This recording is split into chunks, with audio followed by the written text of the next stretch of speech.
Hello students, स्वागत है आप सभी का मेरे इस channel Ved Prakash coaching centre में। हम लोग पढ़े थे क्रांतिक कोण के बारे में, ठीक है।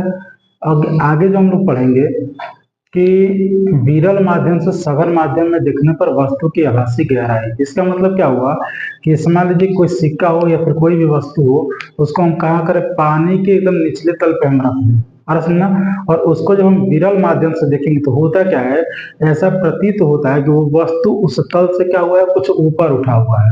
अरे सुनना, तो जितना ऊपर उठा हुआ दिखाई देगा वही हमारा क्या कहलाएगा, आभासी गहराई। अरे सुनना, चलिए आइए वही हम देखेंगे आज। तो हेडिंग देंगे हम लोग क्या चीज कि विरल माध्यम से सघन माध्यम में देखने पर वस्तु की आभासी गहराई। ठीक है, चलिए सबसे पहले हम क्या करेंगे, इसका फिगर समझेंगे। हम मान लेते हैं कि ये कोई माध्यम की क्या है, सीमा पृष्ठ है। अरे सुनना, और ये आपका इधर मान लेते हैं हम लोग विरल माध्यम, और इधर मान लेते हैं हम लोग क्या चीज, सघन माध्यम, और ये बीच में हो गया आपका क्या चीज, अभिलंब। और इस सघन माध्यम में मान लीजिए क्या है, हमारा द्रव है, और सुनना जल है। और मान लिया जाए कि एच गहराई पर कोई सिक्का, यहाँ पर वस्तु हमने क्या माना है, सिक्का माना है, जो एच गहराई पर क्या किया गया, रखा गया। अरे सुनना, तो अब हम करेंगे क्या कि इस सिक्के से अभिलंब के समांतर एक रेखा खींचेंगे, जो मान लेते हैं कि माध्यम की जो सीमा पृष्ठ है वो बिंदु P पर क्या करती है, प्रतिच्छेद करती है। इस मूल बिंदु को हम क्या मान ले रहे हैं, O मान ले रहे हैं, ठीक ना। अब हमें क्या करना है कि इस सिक्के का प्रतिबिंब बनाना है। तो प्रतिबिंब बनाने के लिए हम क्या करते हैं, प्रकाश की किरण लेकर के जाएंगे। तो मान लो ये प्रकाश की किरण क्या हो रही है, आपतित हो रही है। अरे सुनना, तो ये बताइए जब आपतित होगा तो ये क्या होगा, इसका वास्तविक मार्ग ये है, लेकिन आपको बताया गया है कि जब प्रकाश किरण सघन माध्यम से विरल माध्यम में जाएगा तो अभिलंब से क्या होता है, दूर हट जाता है।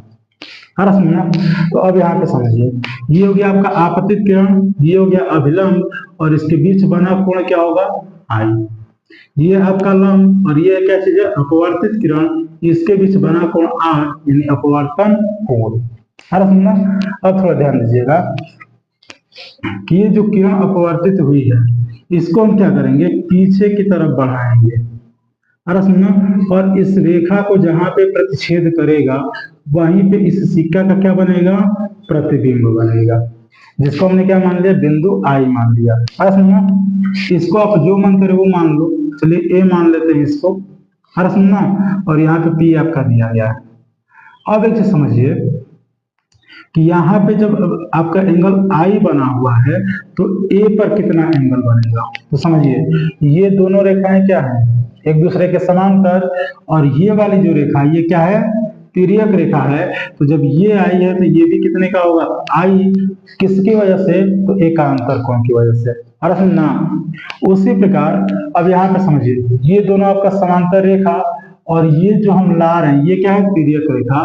तो जब ये आर है तो ये भी कितना होगा, आर होगा, और ये किसकी वजह से, तो याद रखिए संगत कोण की वजह से।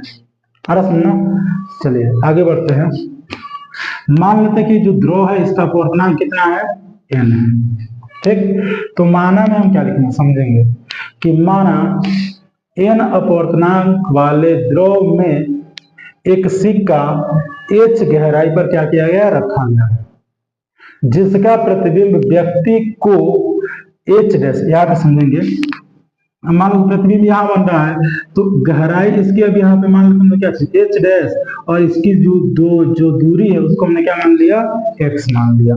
अरे सुनना, तो हम क्या लिखेंगे बराबर, माना n अपवर्तनांक वाले ध्रुव में एक सिक्का h गहराई पर क्या किया गया है, रखा गया है, जिसका प्रतिबिंब किसी व्यक्ति को h डैश गहराई पर क्या होता है, दिखाई देता है। बस इतना माना में लिखना है। अरे सुनना, चलिए आइए देखते हैं। अब यहाँ पे यदि जो I और R कोण बना हुआ है इसको यदि हम क्या करें, सूक्ष्म मान लें। अरे सुनना, तो समझेंगे, जब इसको हम सूक्ष्म माने यहाँ पे लिखेंगे चूंकि आई व आर बहुत ही क्या है, छोटा है। और जब छोटा होगा तो इस स्थिति में जो होता है साइन थीटा ये लगभग बराबर होगा किसके, टेन थीटा के। अब ये कैसे बराबर होगा समझ लीजिए। थीटा का मान यहाँ पे हमें बहुत सूक्ष्म रखना है। समझ लीजिए जीरो रख लें तो साइन जीरो का मान कितना, जीरो, और टेन जीरो का भी मान कितना होता है, जीरो। तो ये लगभग आपस में क्या होंगे, सब बराबर हो जाएंगे। अरे सुनना, अब यहाँ पे हम दो त्रिभुज लेंगे। एक त्रिभुज आपका होगा ए ओ पी और एक त्रिभुज होगा एक आपका आई ओ पी।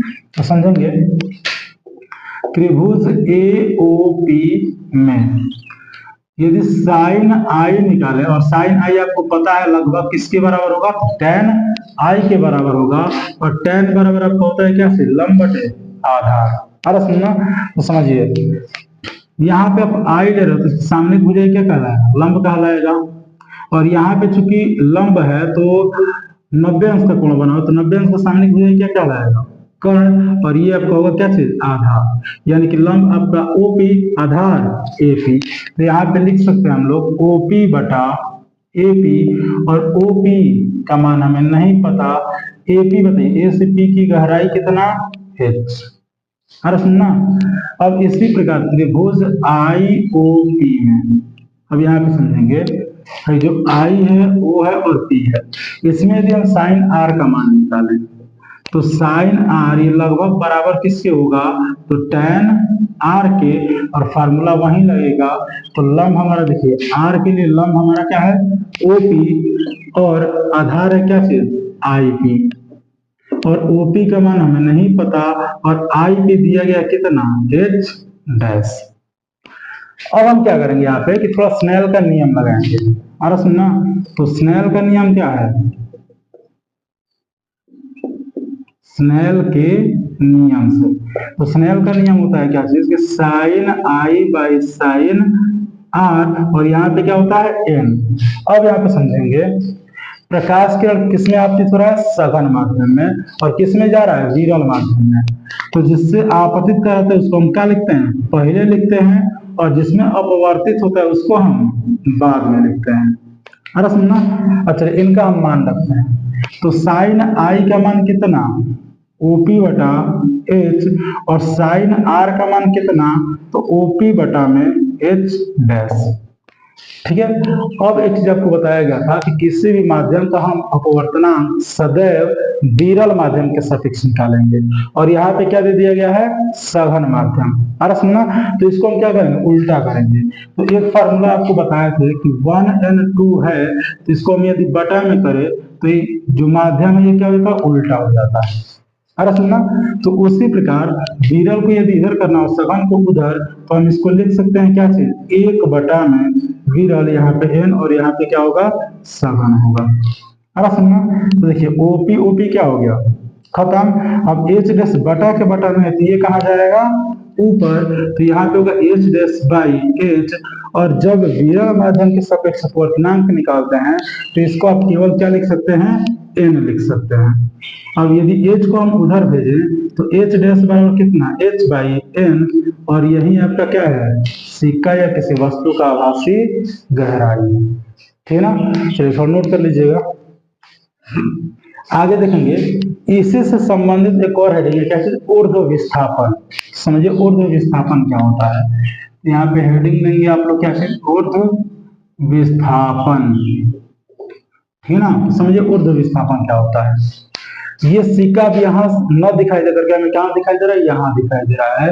तो जब किसी व्यक्ति को कोई वस्तु तल से ऊपर जितना उठा हुआ दिखाई देता है वही क्या कहलाता है, ऊर्ध्व विस्थापन कहलाता है। अरे सुनना, तो कितना ऊपर उठा हुआ दिखाई दे रहा है, तो आपको यहाँ पे दिखाई दे रहा है कितना माना गया है, x। तो यहाँ पे x आपका क्या होगा, ऊर्ध्व विस्थापन होगा। अरे सुनना, तो हम लोग लिखेंगे क्या कि किसी व्यक्ति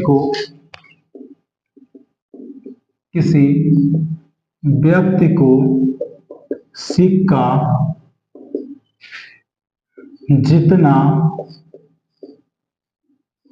ऊपर उठा हुआ दिखाई देता है क्या कहलाता है, ऊर्ध्व विस्थापन कहलाता है। विस्थापन कहलाता है। और इसे देखिए यहाँ पे x से प्रदर्शित किया गया है, तो यहाँ पे आप लिख सकते हो कि इसे x से प्रदर्शित करते हैं, ठीक ना। और यदि हम इसका मान निकाले तो x बराबर, समझिएगा, इस पूरे h में से इस h डैश को यदि हम निकाल देते हैं क्या बचेगा, x बचेगा। तो x का जो मान होगा वो होगा h माइनस h डैश। और अभी आप h डैश का मान निकालो, क्या चाहिए, h बाई n। तो यहाँ पे यदि हम रख दें तो x is equal to h, और इसके जगह पे रखेंगे h बाई n। तो आप h इसमें से यदि कॉमन ले लो तो ये होगा 1 बाई 1 माइनस, अरे सुनना, ये हो गया आपका क्या चीज, ऊर्ध्व विस्थापन। चलिए नोट कीजिएगा इसको। अगले में देखेंगे हम लोग पूर्ण आंतरिक परावर्तन, ठीक है ना। तो ये थोड़ा बहुत क्रांतिक कोण से संबंधित है।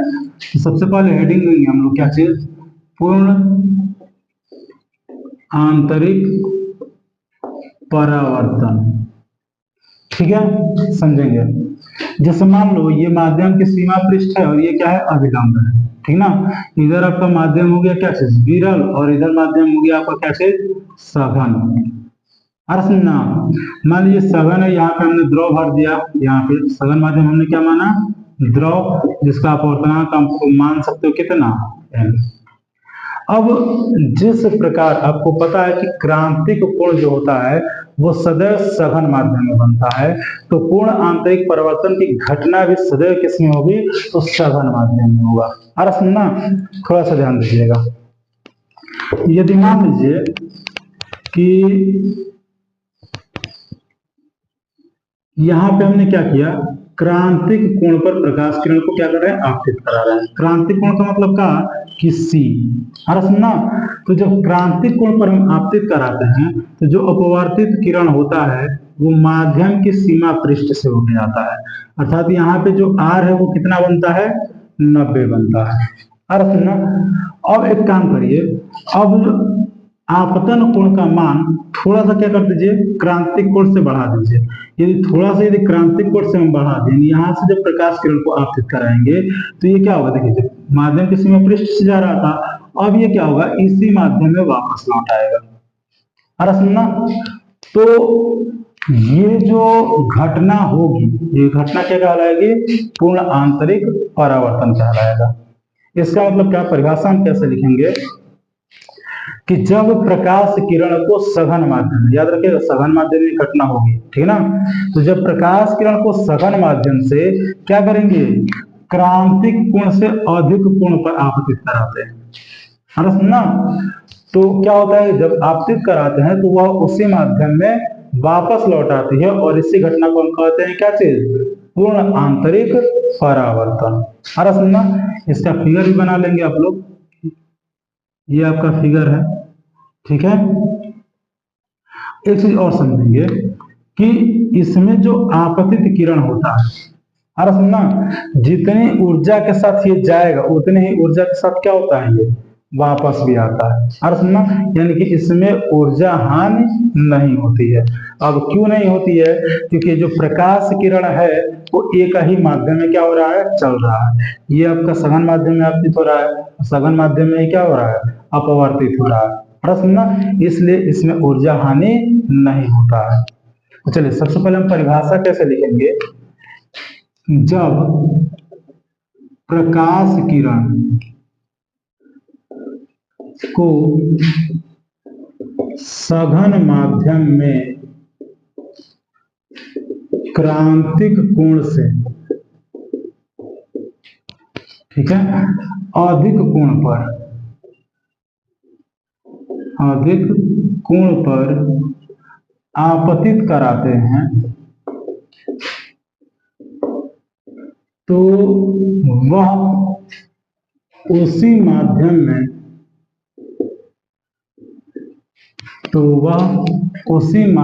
में वापस लौट आती है, ठीक है।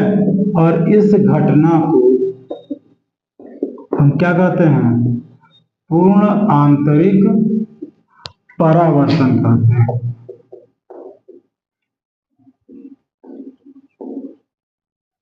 ठीक है, अब एक चीज ध्यान दीजिएगा, इसके लिए दो शर्त होना चाहिए।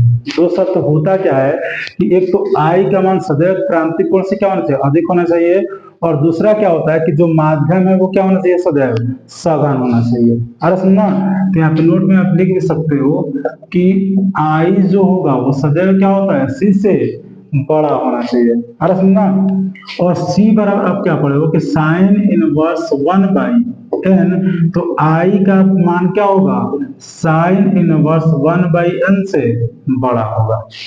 अरे सुनना, ये आपका पहला कंडीशन है। और दूसरा क्या होता है कि जो माध्यम है, जिसको पहला कर दे रहे हैं, और दूसरा माध्यम जो है वो सदैव क्या होना चाहिए, सघन होना चाहिए। ठीक ना, ये दो कंडीशन हुआ किसके लिए, पूर्ण आंतरिक परावर्तन के लिए। आ रहा समझना, चलिए इसको नोट कर लीजिएगा।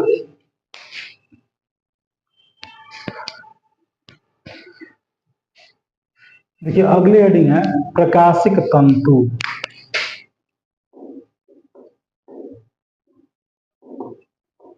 प्रकाशिक तंतु, देखिए प्रकाशिक तंतु होता क्या है, ये एक प्रकार की युक्ति है। हर सुना, जिसकी सहायता से हम क्या करते हैं, सिग्नल्स को एक स्थान से दूसरे स्थान तक क्या किया जाता है, भेजा जाता है। हर सुनना, वही क्या कहलाएगा, प्रकाशिक तंतु कहलाता है। इसका यूज हम कहाँ करते हैं, तो आप लोग देखे होंगे कि रोड के किनारे किनारे क्या किया जाता है, खोद करके और मोटी मोटी क्या की जाती है, पाइप डाली जाती है। अरे सुनना, वही क्या होता है, प्रकाशिक तंतु होता है, जो क्या करता है कि सिग्नल्स को एक स्थान से दूसरे स्थान तक क्या करता है, भेजने का काम करता है। अरे सुनना, तो हम लिखेंगे क्या इसमें कि प्रकाशिक तंतु, प्रकाशिक तंतु एक ऐसी युक्ति है जिसकी सहायता से, जिसकी सहायता से सिग्नल्स को एक स्थान से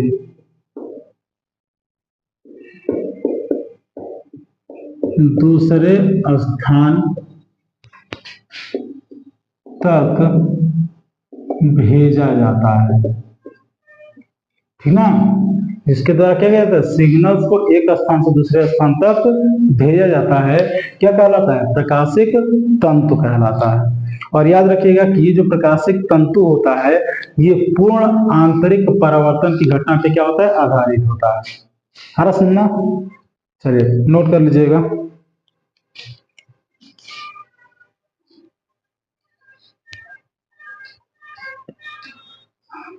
तो ये चैप्टर आप लोगों का क्या हो गया, समाप्त हो गया। कल से हम लोग पढ़ेंगे प्रिज्म के बारे में। ठीक है, बस आज के लिए इतना ही।